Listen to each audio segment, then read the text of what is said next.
Hello students, welcome to Mansarovar Law Center. And in today's session, we are going to have a session about your strategy for next upcoming months for whatever judiciary exams that are going to appear. And this session is especially for Delhi judiciary. Okay? तो देखो judiciary के exams होते हैं, हर state के अलग अलग होते हैं, बट हर स्टेट को एक ही सेशन में कवर करना मुश्किल होगा, तो मैं दिल्ली जुडिशरी को एज मॉडल रखूंगी.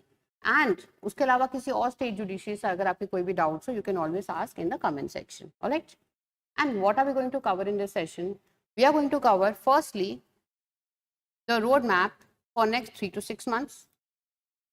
Then we'll cover the important subjects and important topics within those subjects for the prelims exam. अब जब हम अपनी प्रिपरेशन शुरू करेंगे तो हमें ये तो देखना पड़ेगा ना कि कौन से सब्जेक्ट्स पे हमें ज़्यादा फोकस करना है, किसको हमें कम पढ़ना है. एंड सपोज मैंने आपको बोला आईपीसी इंपॉर्टेंट है, तो आईपीसी के भी अंडर जो सब टॉपिक्स है जो ज़्यादा इंपॉर्टेंट है हमें पता होने चाहिए. इंपॉर्टेंट का सिंपल मतलब है जिससे ज़्यादा क्वेश्चन आते हैं वो ज़्यादा इंपॉर्टेंट है, जिससे कम क्वेश्चन आते हैं वो कम इंपॉर्टेंट है. सेम पहले ये देखने के बाद फिर we are going to make the prelims अपनी स्ट्रैटेजी. प्रीलिम्स की स्ट्रैटेजी क्या? प्रीलिम्स का पेपर पूरा एमसीक्यू बेस्ड आता है, तो जो सब्जेक्ट्स हम पढ़ते जाएंगे उन सबसे रिलेटेड पिछले 5 सालों में जुडिशरी एग्जाम्स में जो भी एमसीक्यूज आएंगे we are going to provide those to you. तो उनको देखेंगे और जो क्वेश्चन एक्सपेक्टेड होंगे उनको भी देखेंगे. Right, then we are going to do the similar thing for the mains exam. Mains के लिए इंपॉर्टेंट सब्जेक्ट्स कौन से हैं एंड विद इन दो सब्जेक्ट्स इंपॉर्टेंट टॉपिक्स कौन से हैं. Okay, and also how we going to cater to the mains examination, that is toppers की answer booklets I am going to show you. Toppers ने कैसे आंसर्स लिखे थे, कैसे उनको मार्क्स मिले हैं, that is the best way. Right, then एक आंसर बुकलेट्स हम लोग आपको प्रोवाइड करते हैं once you join for coaching. वो क्या चीज़ होती है वो भी आपको बताऊंगी. देन वीकली जो हमारे फुल मॉक टेस्ट होते हैं उसके बारे में भी मैं आपको बताऊंगी. And at last we'll understand the interview strategy. Interview बहुत लोग सोचते हैं कि इंटरव्यू तो पहले 2 स्टेजेस क्लियर हो जाए उसके बाद हम इंटरव्यू के बारे में सोचेंगे. But I will tell you a very big secret today and will understand कि interview is also a very important stage. और कैसे जैसे हम फॉर्म फिल करते हैं हम इंटरव्यू के लिए एक स्टेप क्लोज आ चुके हैं. But I will tell you that once we reach that. Okay, तो आज के सेशन में everything that we need for the judiciary exams जिससे हम फर्स्ट को में क्लियर कर सकें we are going to discuss all that. All right, now we'll start with the first pointer. We'll start with the first pointer. What is going to be our roadmap for the next 3 to 6 months? Now understand. अब आप में से कुछ students ऐसे होंगे जो already judiciary exams के लिए एलिजिबल थे, जिनकी 3 years ऑफ प्रैक्टिस हो गई है, आप विद इन एज के ब्रैकेट में भी हो और आप ऑलरेडी एलिजिबल थे जुडिशरी एग्जाम्स के लिए. कुछ स्टूडेंट ऐसे होंगे जो कि एलिजिबल नहीं थे, जिनकी 3 साल की प्रैक्टिस नहीं हुई है, but recent supreme court judgment के बाद अब उनको पता लग गया कि वो लोग अब एलिजिबल हैं, they can give the exam now. And obviously अब क्योंकि जजमेंट आ गई है, notification are expected to come any time. कभी भी नोटिफिकेशन आ सकती है. तो क्या होगा जब आप यहाँ पे मानसरोवर में जो इसका नेक्स्ट बैच है आप ज्वाइन करोगे, तो आपकी क्लासेस होंगी लाइव. क्लासेस आपकी होंगी लाइव मतलब Monday to Friday daily 3 hours की यहाँ पे क्लासेस होंगी. और जब भी आपकी क्लासेस होती है 2 सब्जेक्ट्स आपके साइमल्टेनियसली चलते हैं. तो सपोज आपके 2 सब्जेक्ट्स चल रहे हैं, एक आपका चल रहा है बीएनएस और एक आपका चल रहा है सपोज कॉन्स्टिट्यूशनल लॉ. बट आपको ऐसा है कि नहीं, मुझे तो अब जो लेटेस्ट नोटिफिकेशन आएगी उसी एग्जाम को डायरेक्टली क्लियर करना है, because full fledged coaching takes 12 to 15 months.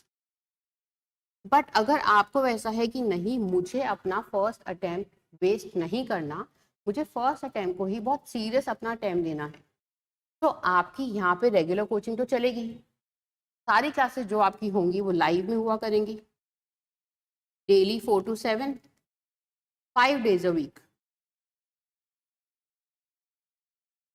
But at the same time, we are going to also provide you the entire judiciary course in recorded format also. अब सब कुछ आपको recorded में भी हम प्रोवाइड कर देंगे. क्यों? क्योंकि लाइव में तो आपका हो ही रहा है. लाइव में आप ऑफलाइन भी आ सकते हो, टीचर्स आपके सामने बैठे हैं, आप उनसे पढ़ सकते हो. आप ऑनलाइन भी लाइव अटेंड कर सकते हो. टीचर्स पढ़ा रहे हैं, आप अपने घर से ऑनलाइन लाइव देख सकते हो। ऐसे में आपके 2 सब्जेक्ट्स कवर हो रहे हैं। But if you have a sense of urgency कि नहीं मुझे 12 to 15 मंथ्स नहीं देने, मेरे को अपने लेवल पे भी एक सब्जेक्ट कवर करना है, या फिर क्लास में चल रहा है क्वांटिटी एंड आईपीसी, बहुत अच्छी बात है, बट मेरा एविडेंस बहुत वीक है, मुझे एविडेंस अभी से ही पढ़ना है, तो आपके पास सब कुछ रिकॉर्डेड में भी है, तो आप अपने लेवल पे भी जो भी सब्जेक्ट्स आप पढ़ना चाहते हो आप साथ के साथ पढ़ सकते हो। तो एक टाइम पे आप 2 की जगह 3 सब्जेक्ट्स या 4 सब्जेक्ट्स भी पढ़ सकते हो। तो that depends on your intent and dedication. अगर आपको है कि नहीं I have just become eligible, I can give the coaching 1 से 1.25 साल एंड उसके बाद I want to give the judiciary exam, तो आप सब कुछ लाइव में ही अटेंड करते रहो।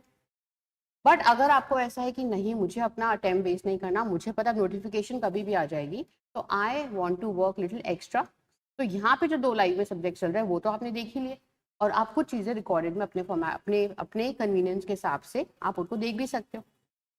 Eight the same time I would also like to make this clear कि अगर आप कोई चीज़ रिकॉर्डेड में देख भी रहे हो, that is not going to affect the live classes. In a sense, अगर आपने एविडेंस सपोज रिकॉर्डेड में अपनी कन्वीनियंस से अपने टाइम के हिसाब से देख भी लिया, तो लाइव में भी एविडेंस होगा ही, पूरा कोर्स लाइव में होगा ही। रिकॉर्डेड का बस आपको साथ में ऑप्शन इसलिए दिया जा रहा है जिससे कि आप अपनी एज बना सको।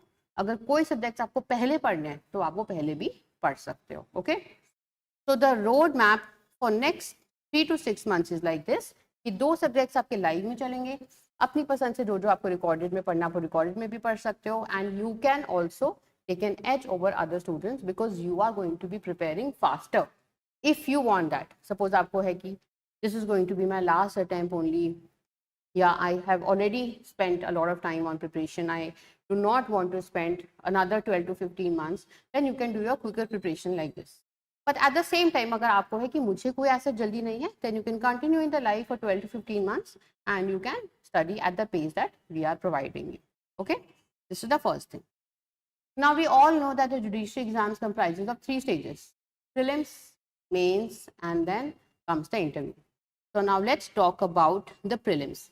एंड प्लीज रिमेंबर कि मैं आपको सेशन में जो भी चीज़ें बता रही हूँ, I am telling you everything related to Delhi judiciary for any other state, क्योंकि जो बच्चा दिल्ली का एग्जाम दे रहा होता है, चांसेस होते हैं कि वो हरियाणा भी दे रहा होता है, यूपी भी दे रहा होता है, राजस्थान भी दे रहा होता है, तो वो चीज़ें थोड़ी सिमिलर ही होती है, but slight differences are there.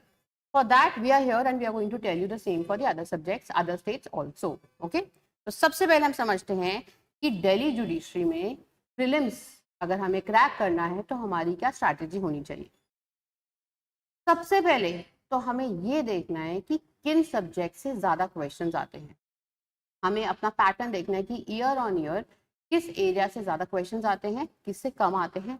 Obviously जो ज़्यादा इंपॉर्टेंट सब्जेक्ट्स हैं उनको हमें पहले पढ़ना है, जो थोड़े कम इंपॉर्टेंट है उनको हम बाद में भी पढ़ सकते हैं। Okay, how are we going to study, let's C.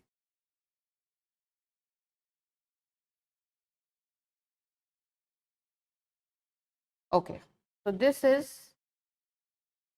the prelims syllabus. आपके प्रीलिम्स के एग्जाम में 200 मार्क्स का पेपर आता है एंड हर क्वेश्चन के 1 मार्क्स मिलते हैं, नेगेटिव मार्किंग होगी 0.25 की। आपके कोर लॉज आते हैं सारे ये आपके, then civil and commercial laws आते हैं ये। If you want this PDF you can let us know, we'll provide a PDF to you. Then आपके special criminal and social legislation के लॉज आते हैं ये, POCSO, and then you have some general sections also. So this is your entire syllabus for the prelims exam. अब अगर हम prelims exam की बात करें in terms of important subjects,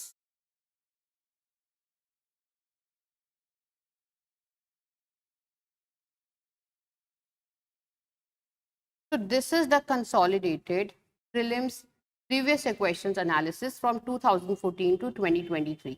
last हमारा दिल्ली का एग्जाम हुआ 2023 में, एंड 2023 से लेके 2014 तक हमने हर साल का एनालिसिस करा है। क्योंकि if you want this you can also get this, you can just ask us for the PDF, we'll provide it to you. तो इस एनालिसिस में आपको सारे सब्जेक्ट्स वाइज दे रखे कि किस सब्जेक्ट से मैक्सिमम क्वेश्चंस आए हैं। जैसे कि सीपीसी से you can see 30 questions were asked in the year 2023। अगर हम प्रीवियस ट्रेंड भी देखिए तो एज इन मोर और लेस हर साल बहुत क्वेश्चंस ही आपके आए हैं, 30, 32, 39, 26। तो you know CPC is very important. Similarly CRPC से भी आपके 30 क्वेश्चन आए, IP से भी आपके 25 क्वेश्चन आए हैं. बट अगर आप ऐसे देखते रहो तो international law, juvenile justice act, Hindu marriage act, other Hindu laws, इन सबसे आपके कोई क्वेश्चन नहीं आए. पार्टनरशिप से, ट्रांसफर ऑफ प्रॉपर्टीज, इन सबके आपके कोई क्वेश्चन नहीं आए. तो we do not need to give it so much focus in the prelims, but they may be important for the mains examination. Okay, तो पहले जब हम प्रीलिम्स के लिए पढ़ना शुरू करेंगे, हम जब MCQ टाइप पढ़ रहे होंगे, MCQs पे हम फोकस कर रहे होंगे, तो हमें पता है कि हमें इन सब्जेक्ट्स पे फोकस करना है. अब suppose Hindu law is very important for the mains, तो ऐसा नहीं है कि हम हिंदू लॉ पढ़ेंगे नहीं, बट हिंदू लॉ जब हम पढ़ेंगे तो हम उसको मेंस की तरह से पढ़ेंगे. हमें आंसर राइटिंग के बेसिस पे पढ़ना है, ना कि हमें सेक्शंस को लर्न करना है या सेक्शंस पे फोकस करना है. You understand that? तो we need to devise our own strategy कि हम किन एरियाज को, किन सब्जेक्ट्स को ज़्यादा इंपॉर्टेंस देंगे प्रीलिम्स में एंड किन को ज़्यादा देंगे मेंस में. We can not study all of them at equal pedestrian. Okay, so this is the table which tells us about everything 2014 से लेके 23 तक क्या स्टेटस रहा है. एंड बहुत ज़्यादा फ्लक्चुएशन एज इन आपको नहीं दिखेंगे. सिमिलरली आपको दिखेगा कि मोर और less the pattern has been similar only. Okay, and we can obviously provide it to you. Now अगर मैं इसमें से किसी भी सब्जेक्ट की बात करूँ, suppose I talk about constitution, तो when you come to Mansarovar law centre for coaching, तो जब आप कॉन्स्टिट्यूशन क्लास में पढ़ोगे तो आपकी कॉन्स्टिट्यूशन की रेगुलर लाइव क्लासेस तो हो ही रहेंगी, एंड एक पॉइंट के बाद आपका कॉन्स्टिट्यूशन खत्म हो जाएगा. But then at the same time if I were a student, I would think कि constitution is important for prelims. Obviously mains also will see that, mains के लिए इतना इंपॉर्टेंट नहीं होता खैर, बट प्रीलिम्स के लिए इट इज़ वेरी इंपॉर्टेंट. तो I wish there were a place जो मुझे पिछले 5-7 सालों में कॉन्स्टिट्यूशन के जितने भी क्वेश्चन आए हैं जुडिशरी एग्जाम्स में, वो मुझे वन प्लेस पे दे दें. साथ ही जो भी एक्सपेक्टेड क्वेश्चंस हो वो भी मेरे को दे दें. आई विल बी सो सॉर्टेड. मुझे कोई कंटेंट की हंटिंग ना करनी पड़े, सब कुछ मुझे एक जगह provided. That is exactly what we do. So when you study constitution or all the subjects over here, so once the subject is complete or maybe in the middle of that also, we will provide you पिछले 5 सालों में main judiciary exams में जितने भी आपके questions आए हैं, 5 साल, 6 साल, 7 साल, जितने भी आपके मेन क्वेश्चंस आए हैं from that topic, that will be provided to you at one place along with all the expected questions that can also come. So we are going to provide you a booklet like this for Consti, जहाँ पे आप देख सकते हो this booklet is for constitutional law, previous year questions and expected questions related to prelims for DJS, and this has about 300 questions. We can see this has about 300 questions. And in questions के बाद इनकी answer की भी attached है, जिससे कि जब आपने कॉन्स्टिट्यूशन पढ़ लिया उसके बाद all you need to do is कि आपको इस बुकलेट को सॉल्व करना है. ऑब्वियसली मेजरली क्वेश्चन तो आप ऐसे भी सॉल्व कर पाओगे बिकॉज ऑलरेडी आपने इतनी डेप्थ में क्लासेस में पढ़ोगे ही. कुछ क्वेश्चन ऐसे होंगे जहाँ पे आपको 2 ऑप्शन ठीक लगेंगे तो आपको एग्जैक्टली पता होगा मुझे कौन सा आंसर देना है. तो आपको कोई हंटिंग नहीं करनी. This is something we are going to do for all the subjects. जैसे ही आपका सब्जेक्ट खत्म हुआ उससे रिलेटेड सारे MCQ जो पिछले बहुत सालों में आए हैं और जो एक्सपेक्टेड क्वेश्चंस हैं सब आपको एक जगह दे दिया. तो you will be very sorted कि मैंने कॉन्स्टिट्यूशन पढ़ा, कॉन्स्टिट्यूशन के प्रीलिम्स के मैंने सारे क्वेश्चंस कर लिए, that's it. Now I do not need to do anything else. Okay,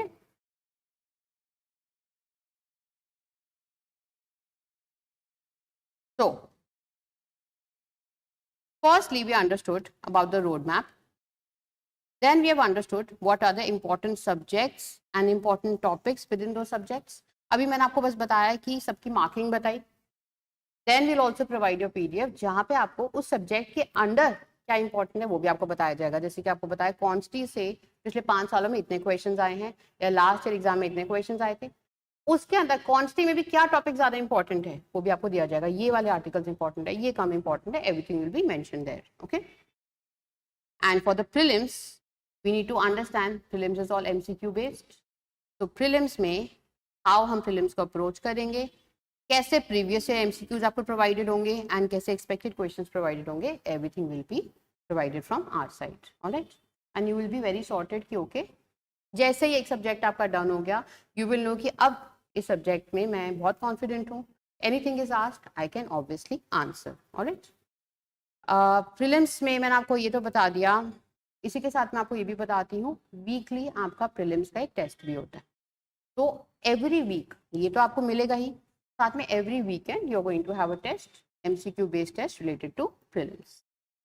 तो आप एक एक करके सब्जेक्ट्स पढ़ते जाओगे, आपको साथ में ये बुकलेट्स मिलती रहेंगी प्रीवियस से क्वेश्चंस वाली, सारी एक्सपेक्टेड क्वेश्चंस वाली, तो आपको बहुत अच्छा कंटेंट भी मिल गया, आपको क्वालिटी क्वेश्चंस भी मिल गए, आप वीकली टेस्ट भी देते रहोगे, you are going to be completely sorted. एक एक करके ऐसे आपके सारे सब्जेक्ट्स हो जाएंगे। सेम अगर कोई भी सब्जेक्ट आप रिकॉर्डेड में भी देखोगे उसका भी we are going to provide to you, ठीक है। ये नहीं कि जो लाइव में चलेगा वो ही देंगे, तो आप रिकॉर्डेड में भी देख लो, just let us know and we are going to provide the content also of that to you. Alright, ये थी हमारी प्रीलिम्स की strategy. Now we'll move towards the strategy related to mains. अब आई एम श्योर आपको ये बात तो पता ही होगी कि प्रीलिम्स एंड मेंस की तैयारी हम साथ में ही करते हैं। शायद कुछ स्टूडेंट्स ऐसे होते हैं जो सोचते हैं कि नहीं पहले प्रीलिम्स क्लियर कर लेते हैं उसके बाद हम मेंस की अपनी प्रिपरेशन स्टार्ट करेंगे। ऑब्वियसली हमें ऐसा नहीं करना, प्रीलिम्स एंड मेंस की तैयारी हम साथ साथ करेंगे। Now certain things you need to know about mains is कि मेंस एग्जाम में ये कहा जाता है कि जिस पर्सन ने अपना पेपर ही कंप्लीट कर लिया उसका सिलेक्शन हो जाता है, बिकॉज नॉलेज हमारे पास बहुत होती है, बट उस नॉलेज को उस स्टिपुलेटेड पीरियड में लिख पाना is a very big task. So we are going to focus a lot on answer writing and we are the only coaching center जो मैं आपको स्ट्रैटेजी बताने वाली हूँ जो करते हैं। कोई भी नहीं करता, कोई भी आंसर राइटिंग पे इतना फोकस नहीं करता जितना हम करते हैं। Now let me ask you one thing, अब आपका जो जुडिशरी के डीजीएस के प्रीलिम्स होते हैं उसमें 4 पेपर्स होते हैं आपके, what do you think is the best strategy to write answers? अगर आपने थोड़े से भी रिसर्च करी है तो आपने कुछ तो सोचा होगा कि आंसर राइटिंग की बेस्ट स्ट्रैटेजी क्या है, how do I right answers in the exam. तो आपको कुछ लोगों ने शायद बोला होगा कि केस लॉज बहुत सारे लिखना, कुछ लोगों ने आपको बोला होगा करंट लीगल आप बहुत सारा लिखो, कुछ लोगों ने शायद आपको बोला होगा पॉइंटर्स में लिखो, कुछ ने बोला होगा आपको पैराग्राफ्स में लिखो। But don't you think that the best way to know कि what is going to get you marks in the exam is the actual answer booklets of the toppers? अगर हम आपको एक्चुअल आंसर्स ये दिखा दें कि जो टॉपर्स थे उन्होंने इस क्वेश्चन का ये आंसर लिखा था और ये मार्क्स मिले थे, will that not going to be the best way to understand कि अच्छा इस तरह से आंसर राइटिंग करनी चाहिए? तो late me show you.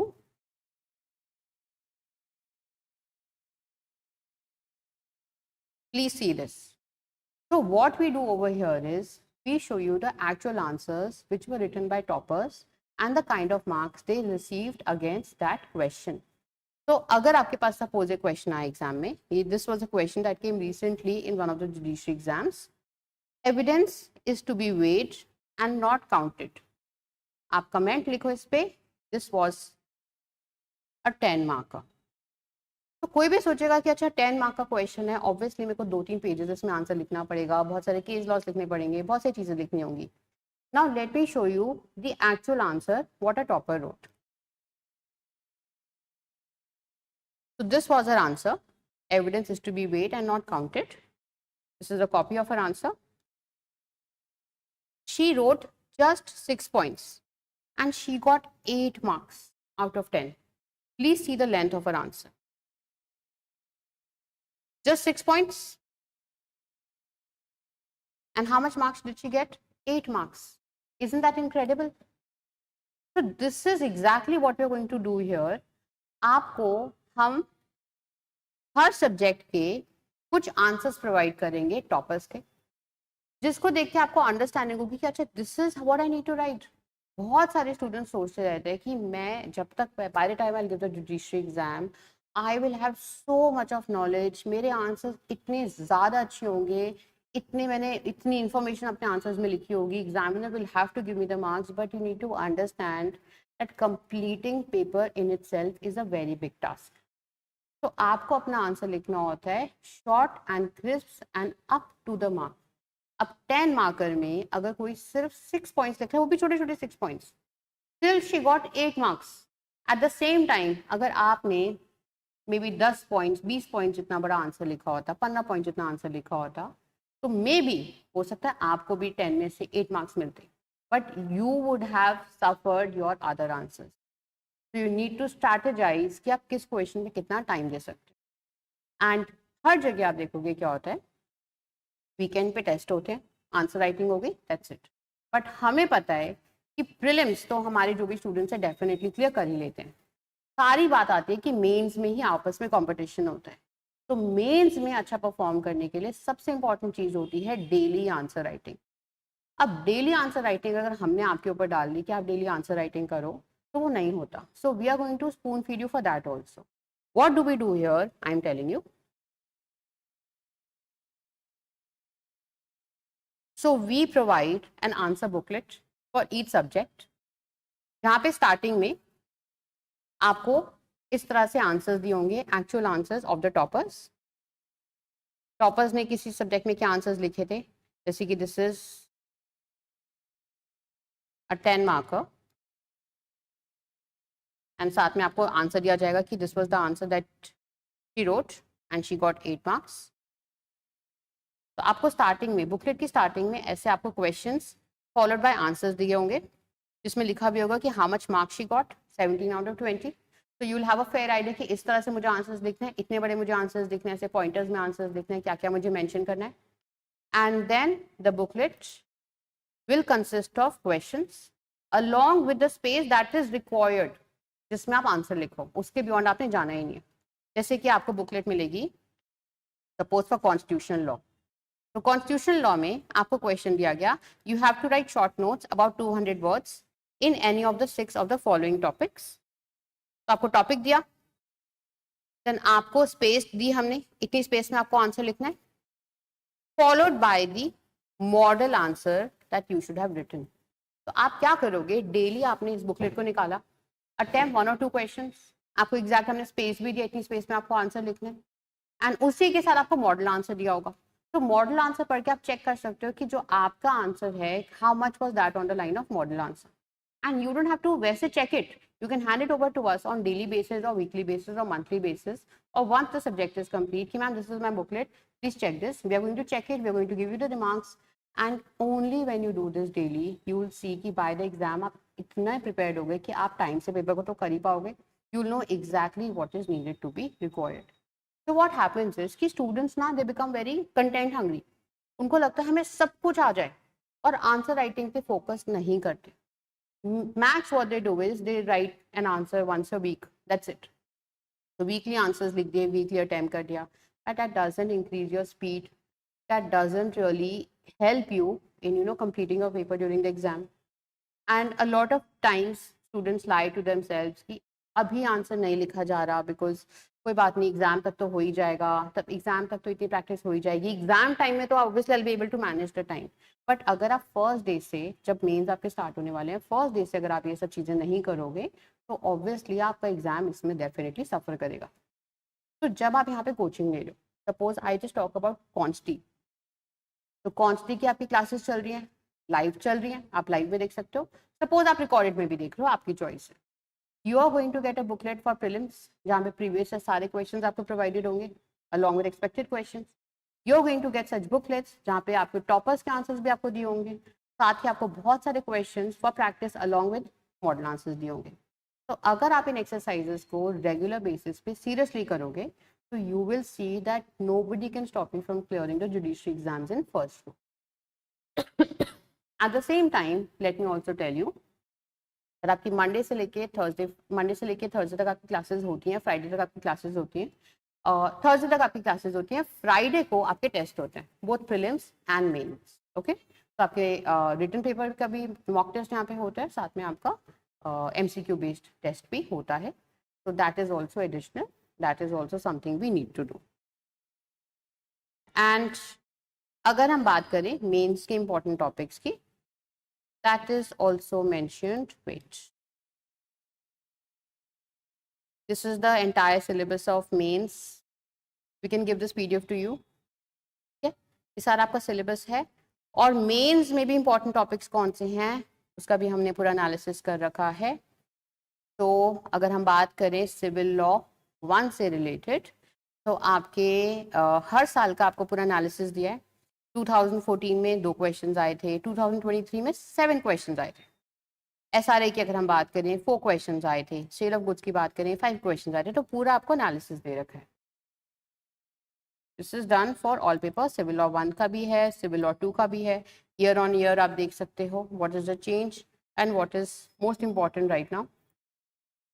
Then आपका क्रिमिनल लॉ का भी है।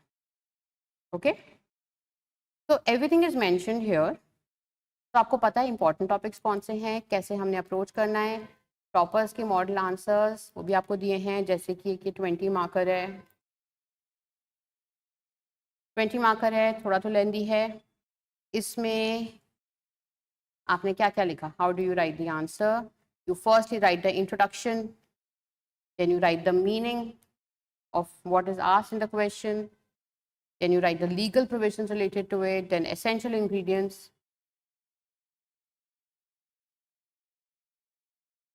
then estoppel against law, and then it just basically writes one more point related to the waiver and all, and then the question is over and the candidate got 17 marks out of 20. तो अगर आप actual answers देखोगे तो आपको बिल्कुल पता लगेगा this is what I need to do for the mains examination. Okay, so by now we have discussed a lot of things. We have discussed what we are going to do for next 3 to 6 months. आपकी live भी रहेगी, coaching recorded भी रहेगी। Important subjects for prelims मैंने आपको बताया, important subjects for mains मैंने आपको बताए। प्रीलिम्स की स्ट्रैटेजी कैसे रहेगी, सब कुछ पढ़ो, जो हमने आपको बुकलेट्स दी उसको लर्न करो, सारे क्वेश्चन उसी के अंदर है जो प्रीवियस ईयर आए और जो एक्सपेक्टेड ही हैं। मेंस के टॉपर्स के आंसर्स मैंने आपको दिखाए। आंसर राइटिंग बुकलेट्स हम आपको कैसे प्रोवाइड करेंगे जहाँ पे आप डेली आंसर प्रैक्टिस करो। कोई भी नहीं करता स्टूडेंट, कोई भी नहीं करता। अगर आप करोगे आपको ऐसी एज मिलेगी जो किसी भी और बच्चे के पास नहीं होगी। एंड वीकली आपके फुल मॉक टेस्ट तो होंगे ही, प्री के भी मेंस के भी। If you'll do like this for next upcoming months, you will do very well in the judiciary exam. Along with all this, obviously we are going to provide you the interview strategy also. कि interview में क्या हमें पहन के जाना होता है, किस तरह से हमें अपनी पर्सनालिटी को इम्प्रूव करना होता है। एंड सबसे इम्पॉर्टेंट चीज़ जो शायद जिस पे कोई भी ध्यान नहीं देता, यू नीड टू नो कि जो आप अपना फॉर्म फिल करते हो, फर्स्ट फॉर्म जब आप एग्जामिनेशन की नोटिफिकेशन आती है और जो फॉर्म आपको दिया जाता है, जो आप फिल करते हो, वो ही आपका डैफ होता है, वो ही आपका फॉर्म इंटरव्यू बोर्ड के पास जाता है। तो उस फॉर्म को आप लाइटली नहीं फिल कर सकते। अगर उस फॉर्म में आपसे पूछा गया कि आपकी कोई अचीवमेंट्स हैं, आपकी कोई हॉबीज़ हैं, आपकी एकेडमिक परफॉर्मेंस क्या है, आपका इंटरेस्ट क्या है, आपने कोई स्पेसिफिक कोर्स कर रखा है, आपको कंप्यूटर की नॉलेज कितनी है, अगर आपने उसको लाइटली फिल कर दिया, it can not be altered in the interview. तो you need to be very careful कि आप उस फॉर्म को इस तरह से फिल करो कि जब वो इंटरव्यू बोर्ड के पास जाए, you come out as a very impressive candidate. Okay, बहुत स्टूडेंट सोचते हैं कि this is just a form कि जिससे हम एग्जाम में बैठ पाएँ। जब हम इंटरव्यू तक पहुंचेंगे तो obviously it is going to be altogether a new form which is not the case. So what you fill initially is your DAF considered at the time of interview. So you need to be very careful as to what you fill in that.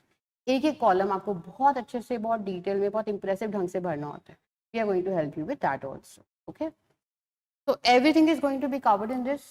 Now I would like to ask कि किसी को कुछ पूछना है तो आप लोग पूछ भी सकते हो। And in case you want, you can ask during the live session, or you can always connect with us at our numbers. You can ask anything that you have. You can ask there also. And we are a very student-friendly center. We just want your selection ultimately. So किसी की कोई specific requirement है, you can put that also forward. Okay. So I really hope students, आज के session में अगर किसी को कुछ doubts थे, आपको कुछ clarity मिली होगी, and anything you have to ask, please ask. Okay, very good. Welcome. Glad you understood. ठीक है students, so I'll end the session here. अगर आप इसके अलावा आपके कोई भी doubts हैं, you can always write in the comment section and we'll address, or you can contact us and our team will be there to assist you. So together, let's start your success story at Mansarovar Law Center. Thank you.